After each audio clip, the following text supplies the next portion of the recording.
KCRW, this is Here Be Monsters.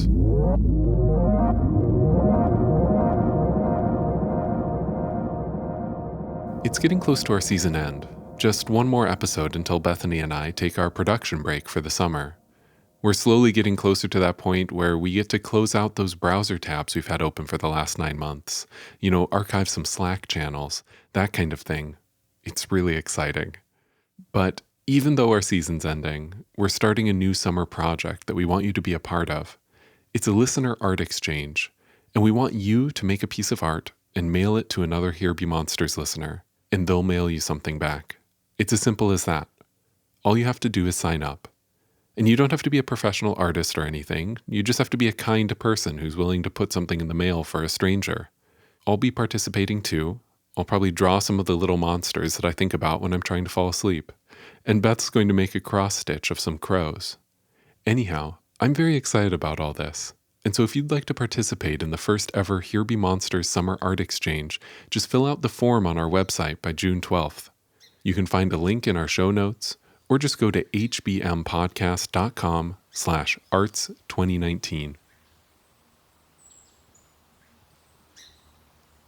A couple weeks ago, I was in the forest with a toddler, and he brought me these little piles of things to hold. He'd bring me a couple pebbles, a twig, some clumps of moss, and he thought these were treasures, and so did I. Now this episode's going to be a little bit like that, a bit of potpourri, some odds and ends. All the things that we accumulated throughout the season that need to go on an episode, but we just weren't sure which one. It's a collection of little things that I want to give to you, like this recording that I made recently of some Danish crows squawking at me for being in their little patch of forest.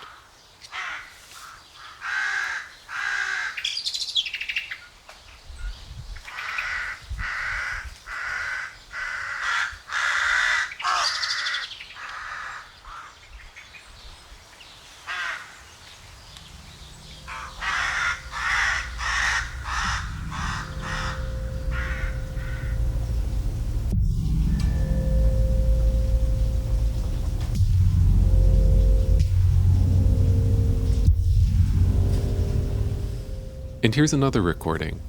I made this one by tapping a bed frame during a rainstorm. And I tried to use noise removal software to get rid of the rain, but I accidentally had the settings flipped, and so I only got the rain sound and the jangly bits and none of the taps themselves.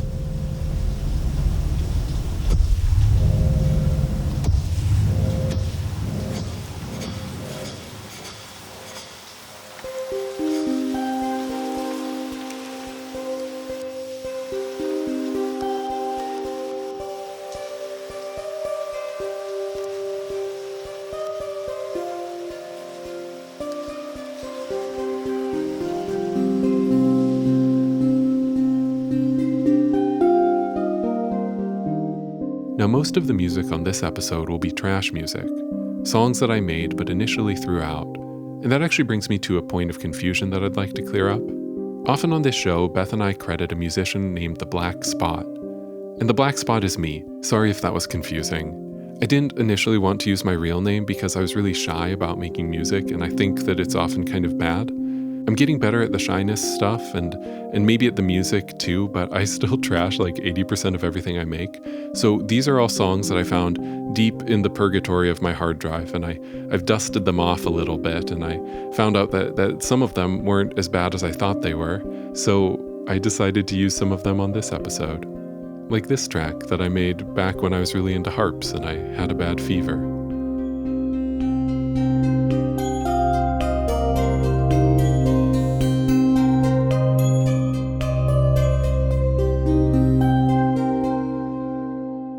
Anyways, I'm going to play you the billboard now, and after that, we'll hear some listener voicemails, and I'll share a big data set with you, and I'll play you some more weird sounds, and I'll read you some of the unnecessarily sexual search terms that people have used to find our website.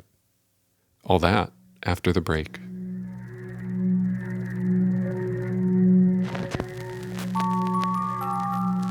Here Be Monsters, the podcast about somebody dragging huge rocks underwater. The podcast about the unknown.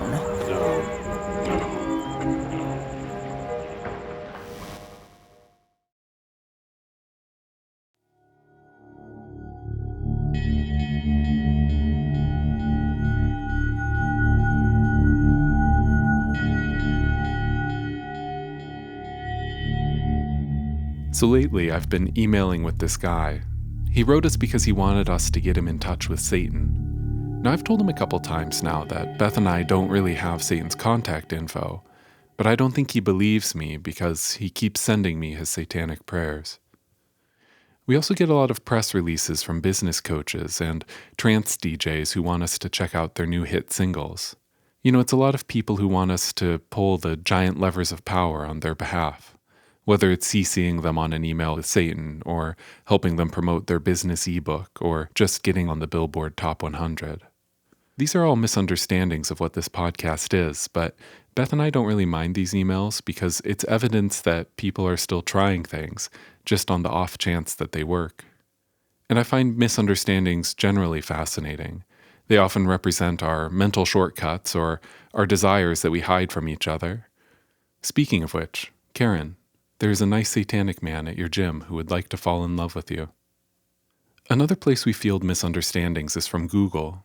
You see, Google tells us what search terms people use to find our website. So for us, it's a lot of Here Be Monsters, Monsters Podcast, There Be Monsters, There Be Dragons, that sort of thing. But every once in a while, someone will search for a really odd set of words, and Google will show them our website for some reason. So Beth and I keep a running list of these search terms, and I want to share with you 12 of my favorites. Some of them are quite sexual, some are just sad, or weirdly poetic, or just kind of head scratchers. Again, these are real search terms that people have used to wind up on our website. So here goes. 1. Satan-eating people. 2. Where to buy a crow. 3. Horniness captures. 4. Roman sex orgy. 5. Where do seagulls go at night? 6. www.bigdick. 7. The Island of Sex. 8. Boogie Monster Podcast. 9. JPEG Nudism. 10. HBM Shampoo. 11. Jeff Denton. 12. What does asparagus taste like?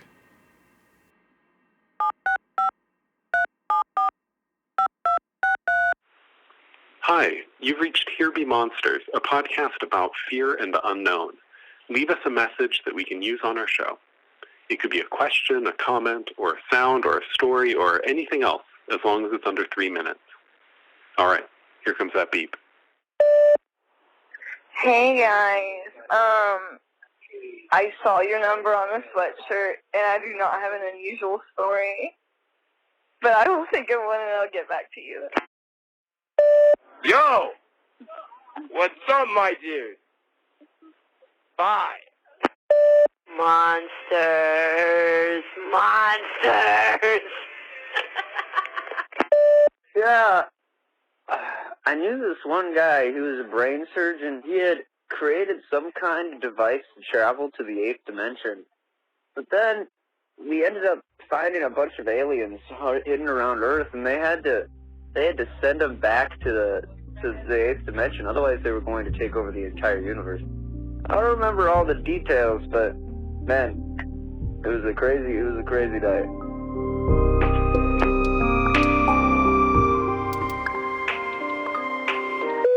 Hi, I'm calling about the call for strange physical sensations. I fell out of a bus and sustained a large laceration, X-shaped, on the back of my head, just a little off-center from the crown. And I went in to see a doctor, or they took me in an ambulance.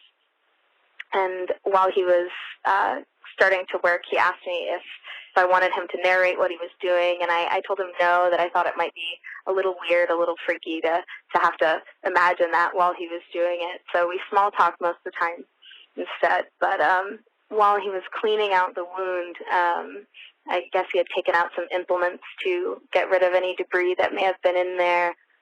I felt this scratching sensation, or sort of a sound and sort of a sensation, but it was this really deep, deep sound, like maybe somebody dragging huge rocks against each other deep underwater. But I could also sort of feel it vibrating in my jaw, in my teeth, and inside my ears. And I asked him, because I suddenly realized what it had to be, is that my skull? And the doctor just said back, I thought you told me you didn't want to know what was going on. That, I guess, is the feeling of having someone tap on your skull with a metal instrument. Just thinking about it, I can still sort of feel it in my skull, and again in my jaw, and in my throat, and in my ears. But yeah, that was my weird physical sensation. Hello, this is Eva. So I was in bed. I'd just fallen asleep. It was probably 1 a.m., and I felt this tickling, and I immediately sprung awake with the undeniable sensation that there was something inside my ear, an insect inside my ear. I immediately sprung up and started flailing around, and all I could hear inside of my eardrum was something like this. Very, very loudly, almost as if someone was whispering into a microphone. But instead of a microphone, it was my eardrum. I was flailing around with my cell phone, trying to Google what to do when there's a bug in your ear, which is hard to do. And I really had the sensation that the thing inside of my ear was really trying to get out, and there was this sort of mutual panic in the bug in my ear and me, the being with the bug in my ear. It was really fascinating. So I woke up my roommate to help me research, because it's really hard to read when there's cacophony inside your eardrum. And we discovered that the best thing to do is to pour olive oil in your ear. So I tilted my head, filled my ear with the olive oil we had on top of the refrigerator, and I sat there for about 10 minutes, and the sound in my eardrum stopped. And I let the oil drip out of my ear, and I never saw the bug. I went to bed. The next day I went to the doctor to make sure there was no creature that had nested and was on its way to my brain. Turns out I must have flushed it out without noticing, and I'm really disappointed that I never got to see the little guy, because I would have loved to have kept it, because we shared a terrifying moment together. That was my strange sensation.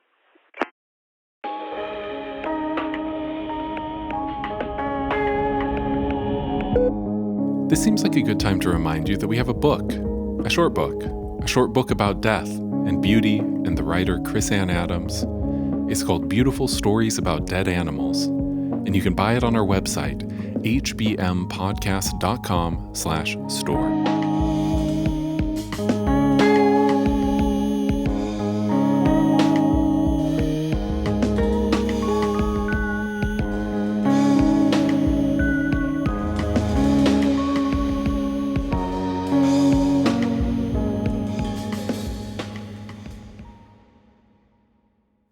Okay, I want to change gears completely here. Back in 2017, Trump signed an executive order that created a hotline called Voice. And when you call Voice today, this is what you hear. Thank you for calling the Victims of Immigration Crime Engagement Line, or Voice Line, at U.S. Immigration and Customs Enforcement, or ICE. Este mensaje se repetirá en español. This service is to provide all available and releasable information for victims and their families who have been impacted by a crime committed by an alien who may be subject to removal. This is not a tip line to report a crime. To report a crime, please call your local law enforcement agency. And that last thing, about Voice not being a tip line, that's important. Because all this is happening in a modern era of American politics, where nothing is what it claims to be, and Trump's messaging on immigration is far from subtle. Build that wall. Build that wall. Build that wall. Build that wall. Build that wall. Build that wall. Build that wall. Build that wall. So in 2017, I had a lot of questions about what voice's true purpose was and what people would actually call it for. Now, Immigration and Customs Enforcement is a tough nut to crack.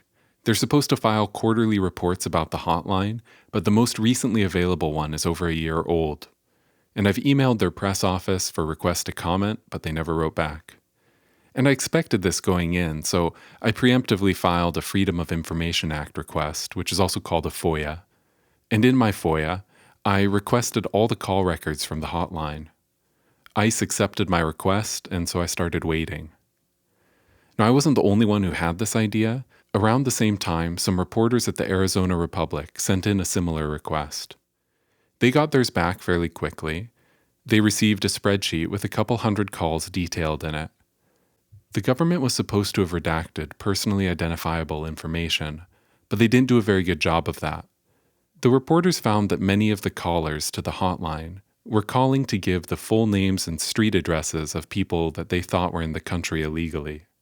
The Arizona Republic eventually received something called a clawback notice.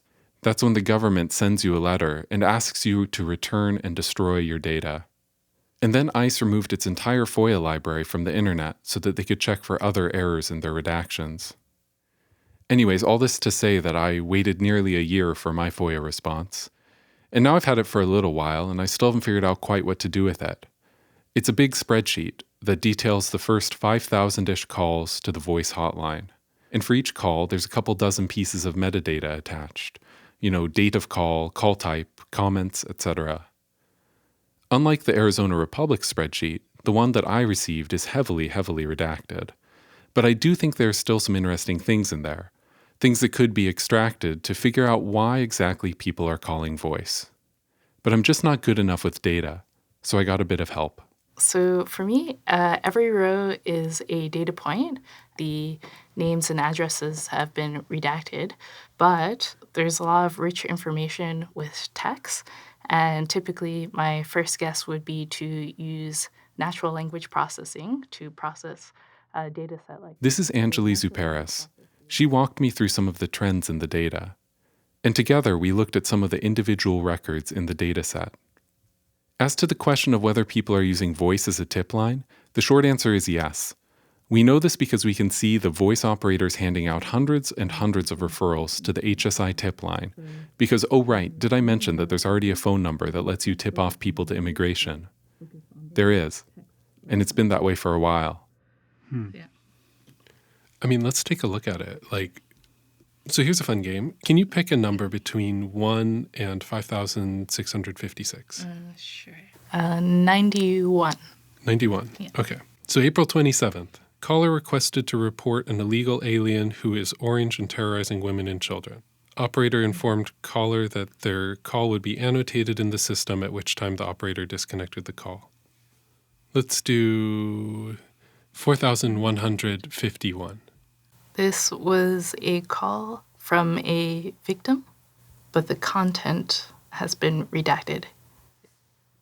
Give me another number between 1 and Sure. 5,165. 555. 555. 555. Okay. Mm-hmm. April 28th, 2017. Caller requested to report an alien ruining his crops. Caller claimed to be a farmer. Caller would not clarify their request. Caller then began to convey derogatory comments.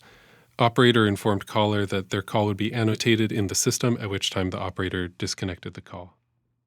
Anyways, Anjali sifted through the parts of the data that weren't redacted, and she found something that I'd missed. And I thought the country of birth column was rather fascinating as well, because the top 5 countries that were associated with country of birth were Mexico, El Salvador, Guatemala, Honduras, and Armenia, which I didn't expect. Armenia? Yeah, Armenia, with 43 related calls. And we can see that a repeat caller occurs rather often. Anjali and I think that Armenia is a bit of an outlier. Why Armenia? The calls came in month after month after month, and it might merit more digging in the data, more digging than I'm qualified to do. Anjali also made some interesting charts and graphs showing other trends in the data. We have those posted up on the website.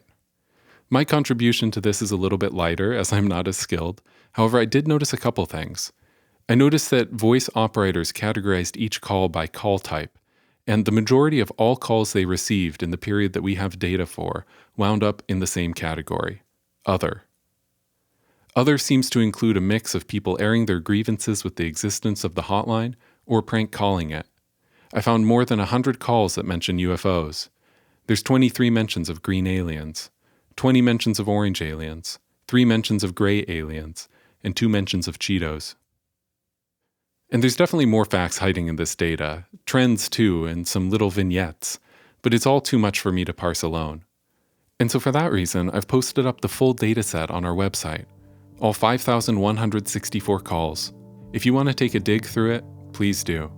We have 2 versions. One's a collaborative version on Google Drive that we can look at and comment on together, and the other's a CSV file that you can download and work with offline if you'd like. And if you don't trust me, that's fine too, because the original is still available for public download in the ICE FOIA library. If you find something, let us know. You can tweet us at HBM Podcast or send us an email, hbmpodcast@gmail.com. Many thanks to Angeli Zuparis for walking me through a lot of this stuff. And if you'd like to learn more about the voice hotline, I highly recommend an article on Splinter called "This is What It Looks Like When the President Asks People to Snitch on Their Neighbors." Okay, that was a lot. Let's get a breath of fresh air.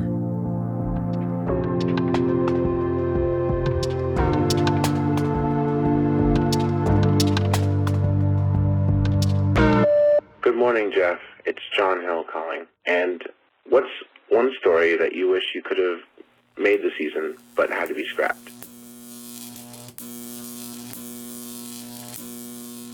Earlier this season, Beth was working on a piece about glass blowing.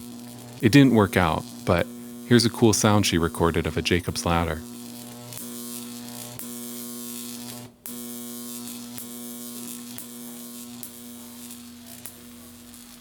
Did you know that we have a super secret Facebook group? In fact, it's so secret that I would never dare talk about it on this podcast. That's how secret it is. But if you want to be a part of it, all you have to do is find it. That's the test. If you find it, you're in.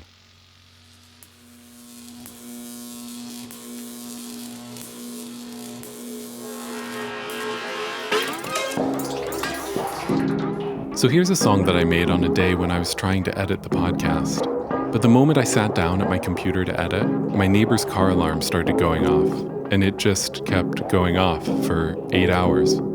So I made this track to help drown out the sound.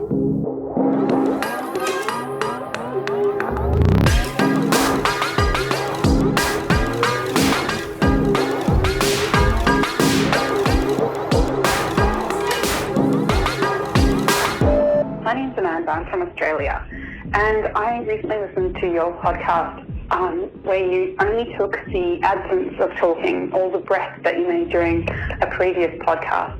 And I experienced ASMR, and I was wondering if you could help me find out why it triggers that tingling sensation in me, especially that episode where you just had your breath.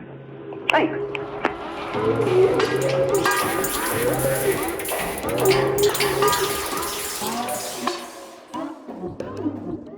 You know, I don't personally have ASMR, so I can't really speak to it. But Beth does, and I asked her, though she said she prefers things like tapping sounds. So I don't really know. I don't know what it is about breaths. I did want to mention, though, that taking the words out of interviews is something that I first did back in college, back before this podcast existed. And so here's a file that I found on my computer just now called Nick's Thanksgiving Speech. It's from 2011. I have to record this moment.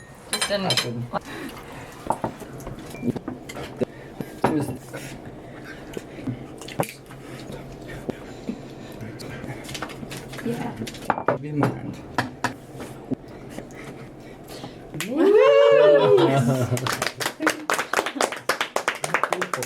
Thank you. Mushroom gravy. Those are good potatoes. Mushrooms. Those are good mushrooms.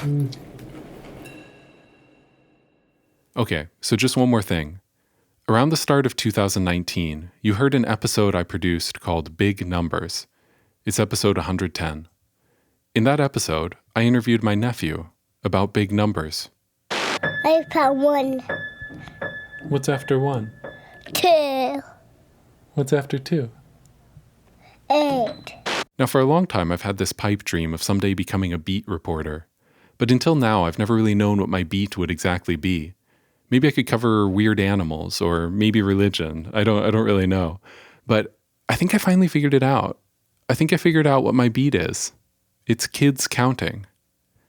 And so here's some hard-hitting reporting from the kids counting front. It's a man on the street type interview.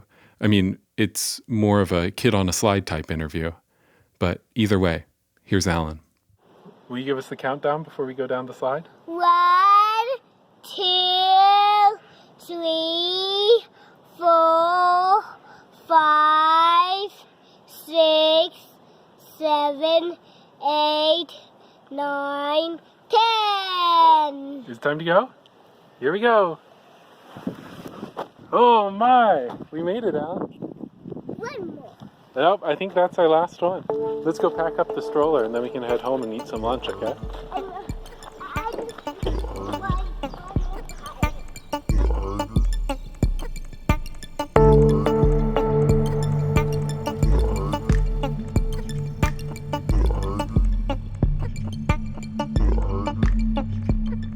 All right, I think it's high time to wrap this up.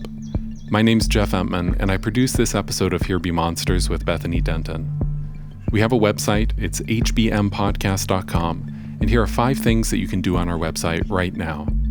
1. Sign up for our Summer Arts Exchange. Do it by June 12th. There's a link in our show notes, or you can go to hbmpodcast.com/arts2019.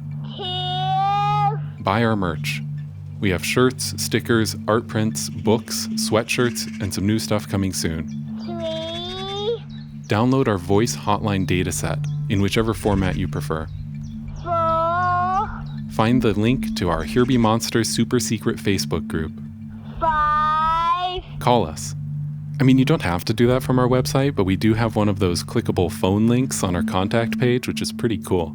You can also just call us a normal way, though, 765-374-5263, which you can remember because it spells out Pokes, I Jam 3.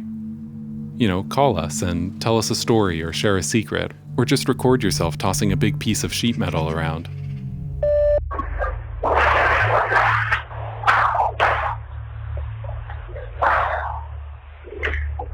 I hope you can use that for something. I don't know.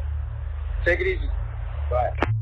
Again, you can find us at hbmpodcast.com, or just Google Show Me a Crow.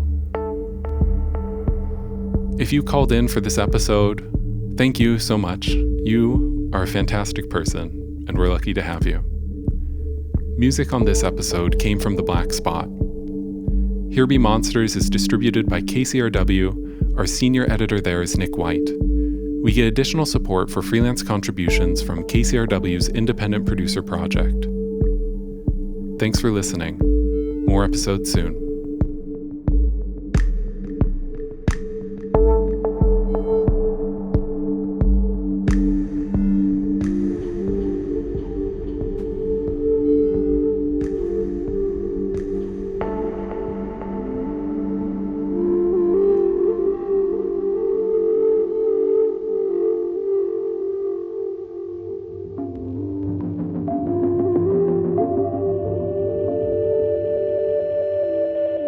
Read a poem that I wrote literally just 5 minutes ago. Here we go. And after much corruption, have I become a better breath holder? Does fate's notebook have a few pages left for me? Or should I build my own scrap heap reactor in anticipation of some unknown end? I think I'll listen to beautiful stories about dead animals. As Carlo surrenders, I'm reminded of my encounter with the Witch of Saratoga. That hot summer, I evaded the untitled noises of New York, and she asked me about big numbers and wondered why I was waiting for Earth to grant me permission to take up negative space when I'm the last ones. It's so easy to think that you can see it, but like envisioning AIDS, it really can't be taken in by one sense alone. It's too much. I feel like I'm bound in Walton et al., and that I am the finest and most rotten person on the planet's surface. Even so, I know it would be a grave oversight to forget that the land still loves me, and when all around me becomes a mountain seabed, I'll be long, long, long gone. Anyway, hope that was okay. Yeah. Take care, and have a good one. Bye.